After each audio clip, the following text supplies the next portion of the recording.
इस motivation of arts में आप तमाम भारतवासियों का बहुत बहुत अभिनंदन एवं वंदन भी है।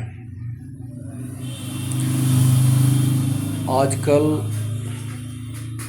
जो गुरुओं की ऑटोबायोग्राफी मैं चला रहा हूँ, मुझे लगता है कि इस पे वर्षों चलाऊं, वर्षों बोलूं, वर्षों लोगों को समझाऊं तो बहुत कम होगा। क्योंकि इस 5th जनरेशन के दौर में गुरु इस सृष्टि के सोल हैं और किनारा है। इसलिए मैं लगातार इस गुरुओं की ऑटोबायोग्राफी ले रहा हूँ और लूँगा भी, वर्षों तक चलेगा भी ये कार्यक्रम मेरा। और इस सृष्टि को परिवर्तन करने के लिए गुरु की बहुत अहम भूमिका है। गुरु ही महान हैं, गुरु ही महानायक हैं, गुरु ही इस सृष्टि के सुरचयिता भी हैं। तो आज हम लोग बात करेंगे कि पूर्व सन 1000 ईसा पूर्व ये भारत जो है ना, सोने का चिड़िया कहलाने वाला भारत आज स्वर्ण विहीन हो गया है। जिस समय सोने की चिड़िया ये भारत कहलाती थी, आज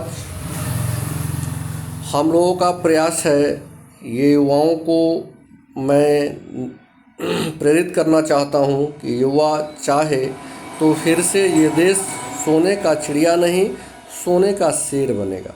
क्योंकि सोने का चिड़िया हुआ करता था, उस समय यहाँ बहुत सारे लुटेरे आकर के और लूटने का प्रयास किया और लूटने में सफल भी रहे।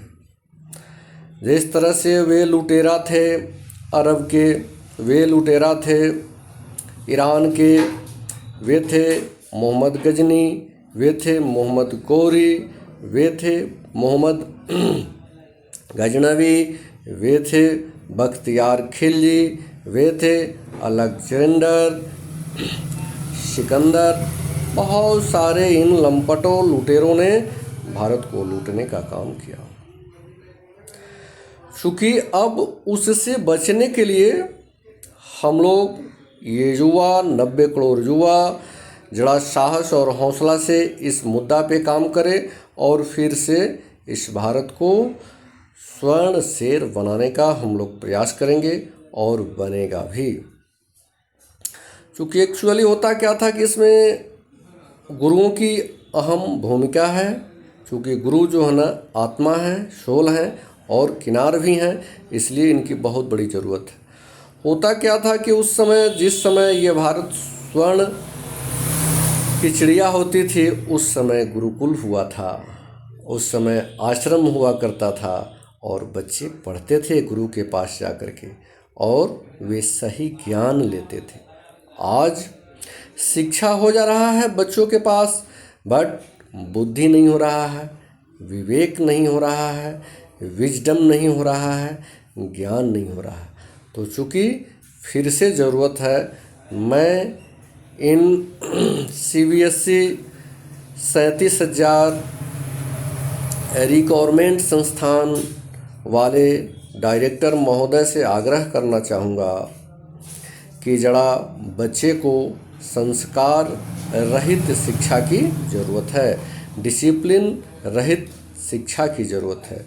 और शिक्षा तो चाहिए ही, उससे बेहतरीन चीज़ है कि बच्चे को बुद्धि मिले, विजडम मिले और ज्ञान मिले, और इस पे जो है ना हम लोग काम करें। तो होता क्या था कि हम लोग चले जरा पूर्व काल की तरफ। गुरुकुल हुआ करते थे, आश्रम हुआ करते थे। जो लोग भी आज गुरुकुल नाम से संस्थान चला रहे हैं, जरा उनको इस गुरुकुल शब्द पे ध्यान देने की ज़रूरत है। गुरुकुल की महत्ता बहुत बड़ी महत्ता है। तो उस समय गुरुकुल हुआ करता था, और जब ये लंपट लुटेरा आए और भारत को लूटे, उस लुटेरों में एक आया ब्रिटिश शासक, और उस ब्रिटिश शासक में जो है ना एक आता है लॉर्ड मैकाले नाम का बुद्धिजीवी प्रबुद्ध व्यक्ति। कहा कि इस गुरुकुल को जब तक संपूर्ण रूप से ध्वस्त नहीं कर दिया जाएगा तब तक ये सोने की चिड़िया जो है ना खत्म नहीं होगी, तो ये स्वर्ण शेर बन जाएगा। इसलिए उन्होंने 1835 में सीबीएसई की धारा पे पठन पाठन का प्रारंभ शुरू किया, जिसको हम लोग 1835 की मैकाले का धारा कहते हैं। उसने आया और हमें शिक्षित बनाने का काम किया और संस्कार विहीन कर दिया और बुद्धि विहीन कर दिया, ज्ञान विहीन कर दिया। क्योंकि एक्चुअली ज़रूरत है ज्ञान की, शिक्षा की, विजडम की और बुद्धि की। और ये मैकाले की धारा 1835 जो सीबीएसई संस्थान चल रही है, वे सारे लोग जो है ना शिक्षित होने के लिए काम करना शुरू कर दिया। और जब भी लोग शिक्षित होता है वे लोग करप्शन की तरफ ज़्यादा पड़ते हैं। जैसे समझ लिया जाए आज किंगफिशर के मालिक विजय माल्या जी बहुत ही शिक्षित, बहुत ही पढ़े लिखे लोग, और इस देश दुनिया के लाखों लोगों के दिल का धड़कन और परिस्थिति इस प्रकार से आया कि इस